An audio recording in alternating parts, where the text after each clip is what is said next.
L'écho pour tous, présenté par Mehdi Litim.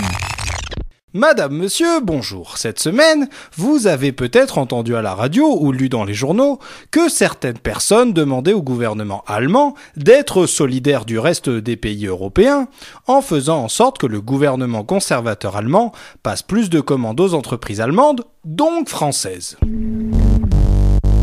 Alors déjà, voyons comment on sort d'une crise. Alors, quand vous avez en moyenne plus de 60 ans, que vous n'avez côtoyé le chômage qu'à la télé, que vous êtes chef d'entreprise ou haut fonctionnaire et que vous avez accès aux médias dominants, eh bien, il est de bon ton de faire semblant, avec une voix pleine de sagesse, que vous n'êtes jamais allé en seconde, que vous ne connaissez pas du tout Keynes et les bienfaits d'une relance économique, et que de tout temps, à toute heure H24, comme tout conservateur qui se respectait pendant la crise de 29, sous l'Ancien Régime et même très certainement dans l'épopée de Gilgamesh, que pour sortir de la crise, et même quand il n'y a pas de crise, il faut réformer,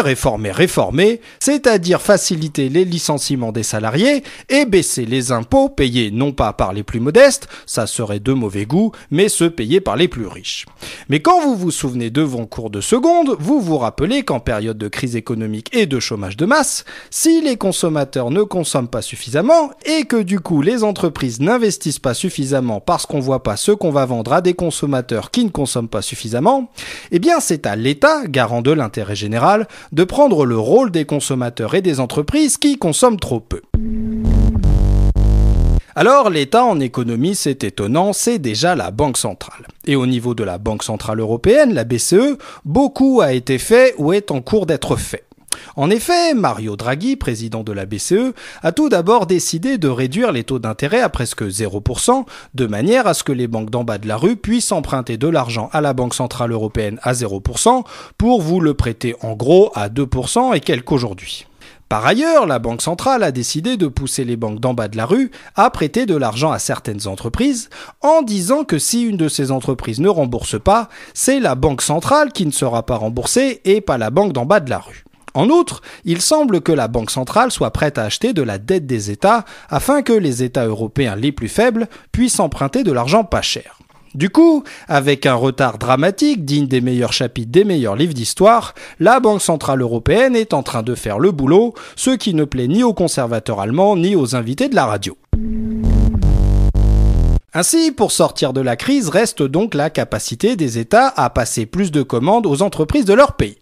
Oui, mais voilà, c'est vraiment pas de bol, mais on s'en félicite quand même chez les conservateurs allemands et les gens de la radio, pour des raisons évidemment de haute finance et de haute morale de bon père de famille. Il est interdit à l'État français de lutter contre le chômage en France, puisque les déficits du budget de l'État sont déjà supérieurs à 3% du PIB, ratio qui n'a absolument aucun sens. Du coup, le seul gros État européen qui n'est pas touché par la crise et qui peut donc utiliser l'argent de son État pour que cet État dépense plus d'argent en passant plus de commandes à ses entreprises, eh bien c'est l'Allemagne.